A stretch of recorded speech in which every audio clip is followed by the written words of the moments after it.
Students, आइए आज हम आपको principle of derivatives f dash x equal to limit h tends to zero f x plus h minus f x upon h, ये इसको हम लोग प्रिंसिपल ऑफ डेरिवेटिव्स कहते हैं। कोई भी आप डेरिवेटिव्स करते हैं तो ये सारी डेरिवेटिव्स जो भी आती है, जैसे आपने D D x sine x लिख दिया तो इसकी value D D x sine x की कॉस एक्स होता है। तो ये कैसे होता है, इसको हम लोग द प्रिंसिपल ऑफ डेरिवेटिव से ही फाइंड आउट करते हैं। जितनी भी डेरिवेटिव होती है सारी डेरिवेटिव आपको यहीं से की जाती है। अब इसका जो हम लोग प्रूफ पढ़ेंगे, इसको हम लोग प्रूफ करेंगे कि ये हुआ तो कैसे हुआ। थोड़ा सा ज्योमेट्री का प्रयोग करके इसको हम प्रूफ करके आपको दिखाएंगे बहुत कम समय में। तो यदि अच्छा लगे तो लाइक करें और शेयर करें। जो अभी तक चैनल को सब्सक्राइब नहीं किए हैं प्लीज आप चैनल को सब्सक्राइब करें, आपको अच्छे अच्छे कंटेंट इसमें मिलते रहेंगे। देखिए, जैसे आपको पता है कि कोई भी जो फंक्शन होता है, एक देखो आप, ये हमारा एक कर्व है, ये जो y equal to f x एक फंक्शन है और ये आपका y हो गया, ये आपका x हो गया और यहाँ ओरिजिन हो गया। यहाँ पे हमने क्या किया कि कोई दो पॉइंट्स लिया, एक पॉइंट ए लिया और यहाँ पे हमने एक पॉइंट बी लिया। और जो ये हमने ए पॉइंट लिया है तो ये जो आपका ए पॉइंट है इसका जो कोऑर्डिनेट है, माना कि यहाँ से यहाँ तक ए है, हमने लेट कर लिया तो यहाँ पे x की वैल्यू a है और आगे जो हमने ये वैल्यू लिया है यहाँ पे इसको प्लस एच, इसमें यहाँ से यहाँ तक कर रहे हैं। तो इसका हम अच्छा इसका फंक्शनल जो वैल्यू होगी तो जो इसका कोऑर्डिनेट होगा, हम पूछे कोऑर्डिनेट इसका क्या होगा तो आप बताओगे a, इसकी फंक्शनल एफ ए होगी, इसका कोऑर्डिनेट एफ ए हो जाएगा।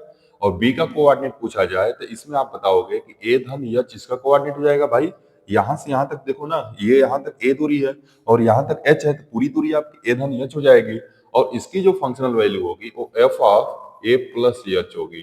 क्लियर। अब यहाँ से हमको क्या निकालना है कि अब दोनों पॉइंट को हम लोग ऐसे करेंगे तो बाय द डेफिनेशन मैं यहाँ लिख सकता हूं by the definition of derivatives. Derivatives के डेफिनेशन से देखा जाए तो उसका डेरिवेटिव का डेफिनेशन क्या कहता है कि the slope of tangent the slope of tangent, किसी भी टेंजेंट का स्लोप ये क्या कहलाती है, dy dx या डेरिवेटिव कहलाती है उस फंक्शन की।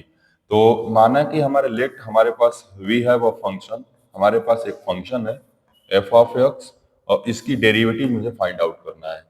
तो मुझे इसका टेंजेंट निकालना है। तो टेंजेंट कर्व क्या होता है, तो ये दोनों पॉइंट का टेंजेंट कब होगा, जब इस पॉइंट को आप इधर करोगे। तो इसका आपको स्लोप ऑफ लाइन निकालने का फार्मूला पता होगा। स्लोप ऑफ लाइन को m कहते हैं, फार्मूला होता है y2 माइनस y1 अपान x2 माइनस x1 होता है। तो यहाँ से आप स्लोप निकाल सकते हो।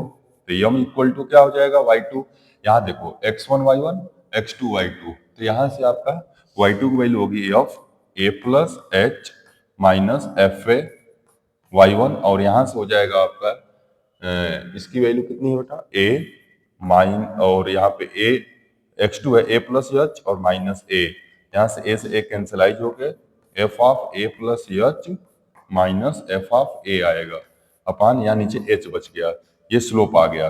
और स्लोप को ही क्या कहते हैं हम लोग, अभी अभी मैं बोला हूँ इसका हम लोग को डेरिवेटिव निकालना है, ठीक है। तो हम लोग डेरिवेटिव एट ए पॉइंट पे निकालना है एफ डैश, लेकिन इसके लिए टेंजेंट बनाने के लिए मुझे ये जो बी पॉइंट है इसको धीरे धीरे क्या करना होगा, ए के पास लेके आना होगा। टेंजेंट कब होगा, जब लाइन ये ए से पास करी, अभी तो ये सेकेंड बन रही है, तो धीरे धीरे इसको क्या करना होगा, क्लोज करना होगा, यानी एच को टेंस करना होगा जीरो की तरफ। तो इफ मैं बोल सकता हूँ एच टेंस करेगा जीरो को तो उस केस में यहाँ पे स्लोप बनेगी। तो यहाँ पे आप लिमिट लिख सकते हैं। तो ऐसा कंडीशन हम तभी लिखेंगे, इसको भी तो m बोल सकते हैं हम लोग, स्लोप है। लेकिन जब इफ मैं बोल सकता हूँ कि जब हमारा h की वैल्यू टेंस करेगा जीरो को तो उस केस में हमारी जो f डैश a की वैल्यू होगी वो लिमिट h टेंस कर रहा है जब जीरो को, तो हमारा हो जाएगा f of a plus h minus F A upon h हो जाएगा। और यहाँ से हम एक फंक्शन पे इसको रखें x पे, तो हमारा limit h tends to zero, यहाँ से f of x plus h minus f x upon h आएगा। इस तरह से हम चाहें तो इसका डेरिवेटिव्स कर सकते हैं स्लोप ऑफ टेंजेंट से। आप एक बार और देख लें, दोबारा समराइज कर देते हैं आपको। यहाँ से आपको द स्लोप ऑफ टेंजेंट को ही क्या बोलते हैं, डेरिवेटिव्स बोलते हैं। टेंजेंट बनाना है, हमको दो पॉइंट्स लिए हैं। यदि आपको टेंजेंट किसी एक पॉइंट के कर्व से पास करती है, जैसे कर्व है तो एक पॉइंट से पास करेगी तभी तो टेंजेंट होगी, यहाँ से तो अभी सेकंड हो जाएगी। तो हमको इस ए पॉइंट बी को लाने के लिए क्या करना होगा, जो बी एच की वैल्यू टेंस करना पड़ेगी, इसलिए लिमिट एच टेंस टू यहाँ जीरो लेते हैं। और यहाँ से आपका द प्रिंसिपल ऑफ डेरिवेटिव इस तरह से आप प्रूव करके कम समय में दिखा सकते हैं। बिल्कुल समझ में आई होगी बात।